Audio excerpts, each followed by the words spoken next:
Usually, overtime focuses on high school sports and athletes. As far as we know, there are no high school fencing programs in Mississippi. But if you're interested in the sport, Ole Miss offers plenty of sword play. Meet Tom Luckin, a proud member of the Oxford Fencers Club.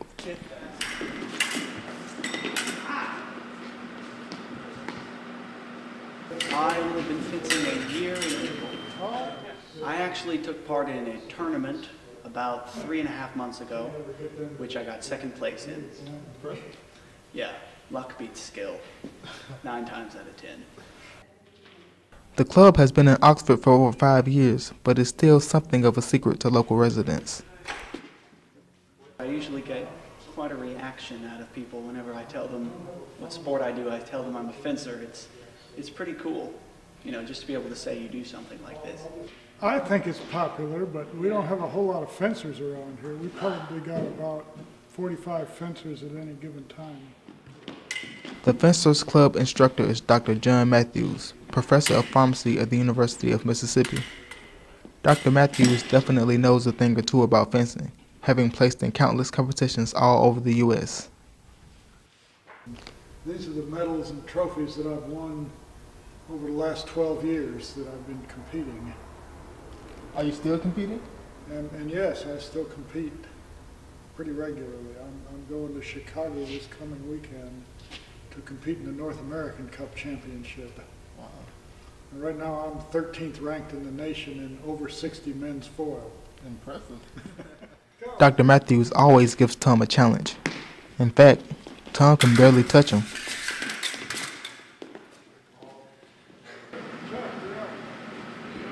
You got 1 point. Fencing is a sport that requires excellent balance, good hand-eye coordination, and of course, you have to be quick on your feet. I don't know, it's really unlike any other sport you find anywhere else. There's so much strategy and so much quick thinking and on your feet thinking, and you know, it's, as far as individual sports go, I can't think of anything else that would even compare. It's just so much more to it. And yes, it's a very fast-paced game. It's derived from European sword fighting, but it's now a game. I've heard many times people say, oh, you never do that in a real fight, you get killed, and that's very true. But it's a game now, and so the idea is to touch your opponent, and that's what we try to do. What would you say to persuade more people your age to take part in the sport? Well, it's low maintenance. You don't really have to be a big athlete, because I'm not a big athlete, but I'm pretty good at fencing. And it's good for developing your speed, and it's mostly a mind game. So like if you get really good into a fencing mood, then you have a very cool mind, and you have a nice decision-making aspect of your intellect. Come and give it a try. It's an enormous amount of fun. That's the best advertisement I can give for it. It's an enormous amount of fun. That's why I do it. It's fun. Now it's over to Lauren Lee with this week's Overtime interview. Thanks, Justin. We're here today with another one of Oxford High School's best athletes, TAMARA WADDLINGTON. Thanks for joining us, TAMARA. Right. We're happy to have you here. Well, I know a couple weeks ago we had Garner on here, and he went on and on and on about how wonderful and amazing and talented you are. So tell us, you play basketball. Yes, this for 4 years in a row, and I play volleyball as well for 2 or 3 years. 3 years. So how long have you been playing basketball before high school? Well, I never really played regulation basketball until my first year in middle school, which was 7th grade. So I never really started till then. But other than that, I played at the OPC, but pick-up basketball games, that's about it. So you have come so far for just picking up basketball and learning how to play at such an elite level. What really drove you to want to commit to high school? That's a lot of time. Well, when you really like a sport, you want to be good at it and you work hard at it. So after I made the team once and I kept trying out, and people were telling me that I was good, but I didn't know for myself. And then I started seeing, I started I started in games, so that was a motivation for me to want to do it more. So freshman year, did you just automatically, you started freshman year, or what was that I like? started when we started district play, and it was a good feeling too, because I was a 9th grader, and I really didn't know what to do, but I caught on at the end because I had to lead my team.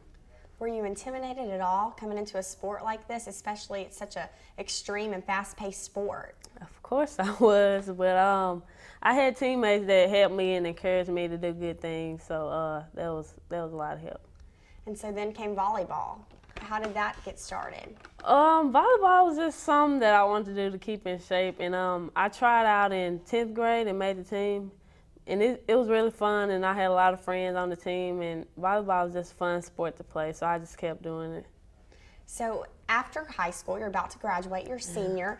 What are your plans for the future, especially with sports? Well, I have a scholarship offer from Northwest Mississippi Community College, but Delta State was, they were looking at me, but they haven't offered yet, so I might just go to Northwest, but I don't know yet, and major in physical therapy, more than likely. So that ties along with your sports path. Yeah. What decided and determined you wanted to go into that kind of field of study?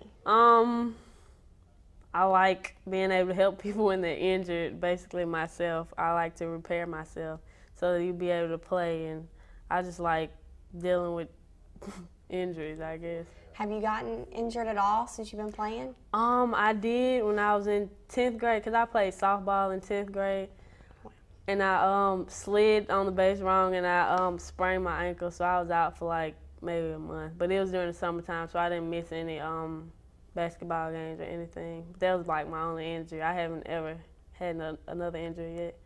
Wow. So softball too. Well, what made you decide to end your softball career?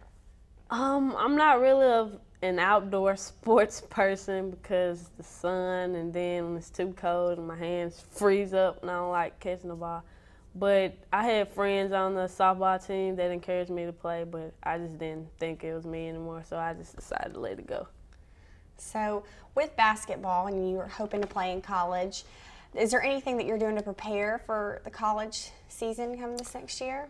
Not yet. I try to stay in shape by working out, going to the gym as much as I can. But I'm going to try to work out with my team. Well, my used to be team now. As soon, like when they go to the lift weights and stuff, I try to play with them and stuff like that. That's about it. Well, great. Well, thank you so much, Tamara, for coming on the show today. We appreciate it and hope and wish you well. Thank you. And we'll be back with more Overtime right after this.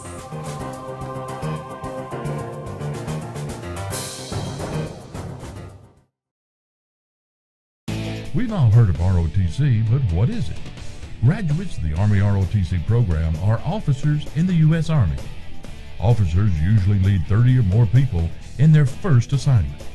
A new college graduate won't receive that level of responsibility anywhere else in the world, and Fortune 500 companies are impressed with it.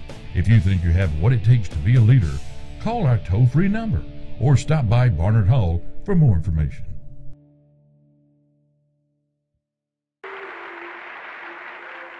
I decline to accept the end of man.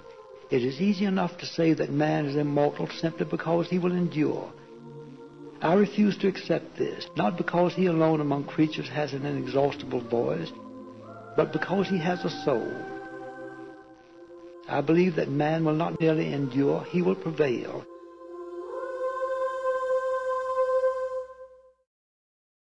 All right. That will do it for Overtime this week. Remember, you can see all these stories and more on our website, highschoolovertime.com. Next week, strap on your skates for some good old-fashioned roller derby. I'm Justin Dawkins. Thanks for watching.